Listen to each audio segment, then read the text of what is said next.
Sa paggunita ng 127th Independence Day, nagbabala si Pangulong Bongbong Marcos laban sa paglaganap ng fake news at maling impormasyon na aniyay banta sa kalayaan ng sambayanan.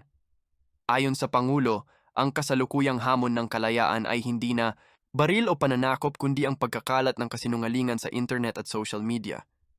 Tinukoy niyang ang misinformation at herd mentality ay maaaring puminsala sa ating kultura, pamumuhay, at pagpapahalaga. Ang mga kasinungalingan at maling balita ay mga salot sa ating kalayaan, anya. Dagdag pa niya, kailangang maging mapanuri at mapagmatsyag ang taumbayan laban sa panlilinlang. Batay sa survey ng SWS, 59% ang mga Pilipino ang naniniwalang seryosong problema ang fake news, habang 65% naman ang nahihirapang makatukoy ng tama sa mali.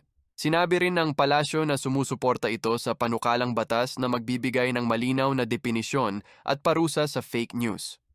Sa panahon ng social media, paano mo pinangangalagaan ang sarili laban sa maling impormasyon? May papel ba ang pamahalaan sa pagtuturo ng digital literacy sa mamamayan? Salamat sa panonood. Huwag kalimutang i-like, i-share at mag-follow.